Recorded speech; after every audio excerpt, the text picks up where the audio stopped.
Bem-vindos ao B de Barbaro. Hoje eu vim falar com vocês sobre Mulheres de Ficção, da Virginia Woolf.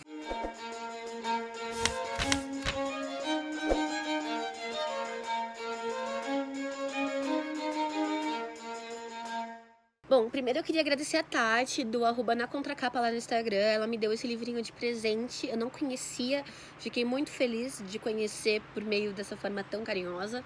Queria também comentar com vocês que a Tati tem uma ótima seleção de leituras lá no Instagram, então sigam ela. Eu vou tentar fazer um conteúdo com ela em algum momento aqui. A gente tinha marcado de fazer nas minhas férias, mas acabou calhando de cair a quarentena nas minhas férias e a gente não gravou.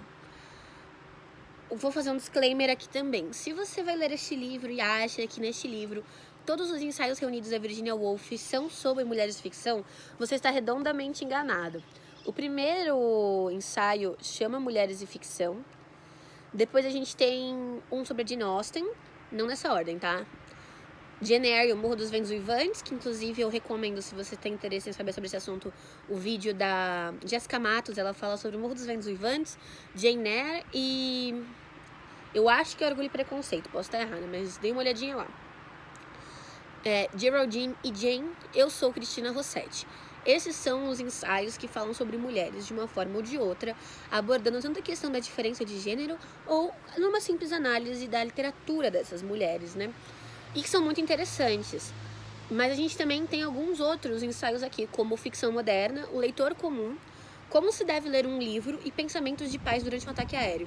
Esses Pensamentos de Paz durante um ataque aéreo, eu já comentei aqui sobre ele uma vez, porque ele foi citado em um dos editoriais da 451. E quando eu fazia aqueles destaques da 451 nas leituras do mês, eu citei a citação desse ensaio. Então, quando eu vi, eu fiquei bem interessada em ler, tanto é que no final das contas eu dei uma puladinha e li ele antes que os outros. Vou falar um pouquinho por cima, assim, alguns destaques que eu tenho pra fazer de cada um. O Mulheres de Ficção eu achei bem interessante, porque uma vez eu tinha entrado numa discussão com a Tami do Literatame. E eu tinha dito pra ela que eu achava que era possível ler um livro e dizer se ele foi escrito por mulher ou homem. E ela discordou de mim, só que ela colocou uns pontos muito interessantes, que eu não vou saber replicar pra vocês agora. E talvez um dia eu grave com ela a respeito disso, quando eu tiver uma opinião mais bem formada e mais fundamentada. Mas um dos argumentos dela é que esse tipo de argumentação também servia de forma contrária para reduzir a literatura escrita por mulheres. Eu concordei com ela na hora, mas eu não tinha nem como um argumento para discordar dela e também não tinha um argumento para justificar o que eu pensava de acordo com o que ela dizia. Então eu fiquei com isso na minha cabeça. Quando eu li esse ensaio, eu pensei logo nela, assim, porque o que a Jane Austen, olha, o que a Virginia Woolf fala aqui é que é muito natural que no início da escrita das mulheres, então, por exemplo, na época de Jane Austen, você tenha uma figura da mulher que foi escrita e fundamentada por homens. Então, existe uma necessidade, uma vontade, como grupo das mulheres, de desfazer essa ideia, essa noção, esse estereótipo criado. Então, existe uma força nessa literatura que ela vai se mostrar muito presente no sentido de contradizer essa norma que existe. Mas que, e aí argumenta a Virginia Woolf, com o passar dos anos, com mais direitos para as mulheres, com mais inserção dessas mulheres, com a diminuição desses estereótipos na mídia e na cultura de modo geral, a tendência é que as mulheres tenham menos necessidade de combater esse estereótipo quanto mais fraco ele for, ou quanto mais mulheres estiverem representando as mulheres de verdade.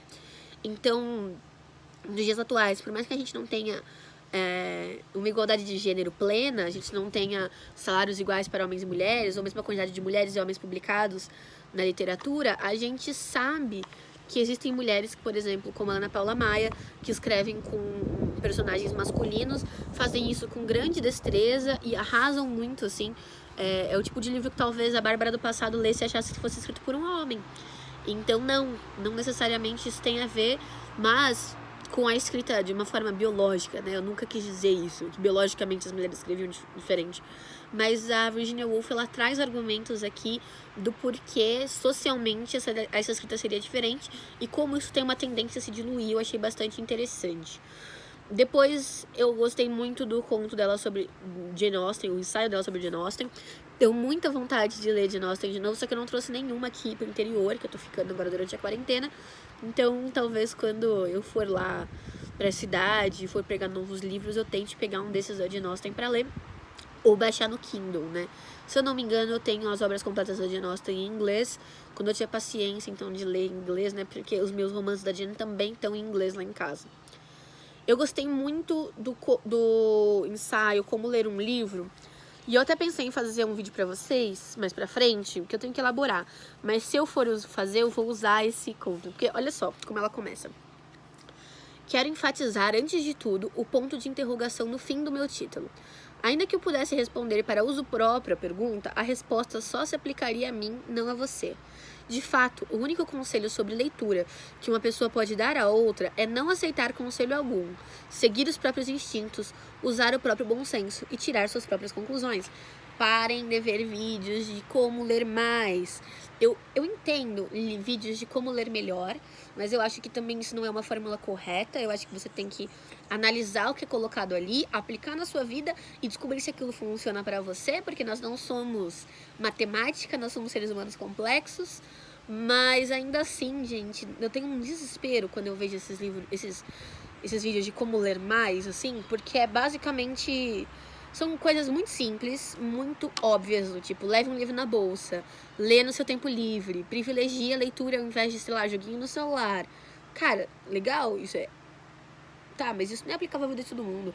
Leia tanto tempo, ou estipule o número de páginas mínimas por dia, e você vai ler contra a sua vontade, sabe? Pessoas que leem... Eu leio muito, gente, eu tô lendo muito esse ano. Ano passado, a minha média de páginas por dia no Scooby era 35 páginas por dia. Esse ano tá 63. Por quê? Férias na quarentena. O que eu fiz? Estourei de ler, né? Vocês viram no meu vídeo de leituras do mês de março. Gente, tem dias que eu não leio uma página. Teve dias que eu passei 3, 4 dias sem ler nada. Isso de quarentena, que eu tenho super tempo livre. Porque eu não tô afim. E tá tudo bem não tá afim. É bom não estar afim de vez em quando. Às vezes você precisa de um estímulo de outra linguagem, sabe? Enfim... Tem muito... Eu esqueci como é que fala. Não sei o que lá pra manga, né? Nossa, esqueci completamente essa expressão. Esse Pensamentos de Paz durante um ataque aéreo é bem interessante de estar lendo agora nessa situação. Que é uma situação de completa crise. Tanto é que não sei se vocês viram, a Rainha Elizabeth fez o 5º pronunciamento dela especial lá durante todo o seu reinado. E ela tá há muitos anos lá, né, galera? E ela disse que é a maior crise desde a Segunda Guerra. E... são crises diferentes, mas são crises gigantes. E aqui a gente vê a Virginia Woolf falando então sobre o início dos bombardeios na Segunda Guerra e sobre ela estar deitada na cama e ouvindo os barulhos dos aviões e aquela coisa da expectativa de que algo péssimo aconteça, que é o que a gente está vivendo agora. Então eu acho que acaba sendo muito atual, embora fale de um momento muito específico da história. São ensaios muito interessantes e eu vou ser sincera. Eu acho que a Virginia Woolf, ela dá muitas voltas para explicar algumas coisas mais simples, ela dá muitos exemplos e contra-exemplos e fica ali rodando. Eu comentei isso quando eu li Um Teto Todo Seu, que foi uma leitura enfadonha, apesar de trazer muita coisa interessante, mas eu acabo preferindo ensaios menores dela, sim, porque eu não me canso tanto na leitura como me cansei de Um Teto Todo Seu. Ao mesmo tempo que nesses ensaios ela acaba explorando as coisas de forma muito fragmentada, porque ela demora muitas páginas para falar de coisas muito simples. É claro que, de certa forma, o público dela da época precisava de mais explicações, e eu entendo isso completamente. Mas ainda assim eu acho que é um pouco cansativo, não muda a nossa experiência nos dias de hoje, o fato da gente conseguir colocar ela no seu próprio tempo e com o seu público da época. É isso, gente. Espero que vocês tenham gostado desse livro. Tô tentando trazer aí leituras de não ficção pra vocês. E gostaria de saber se vocês têm alguma indicação, porque eu tenho alguns livros lá em casa, mas são limitados. Deixe aqui embaixo os livros que vocês conhecem e que vocês me indicam pra ler aqui na parte de não ficção. Pode ser de feminismo, pode ser sobre racismo, pode ser de esquerda. Só não me indica livro reaça, porque não vai acontecer. É isso, gente. Um beijo. Se inscrevam no canal e até a próxima.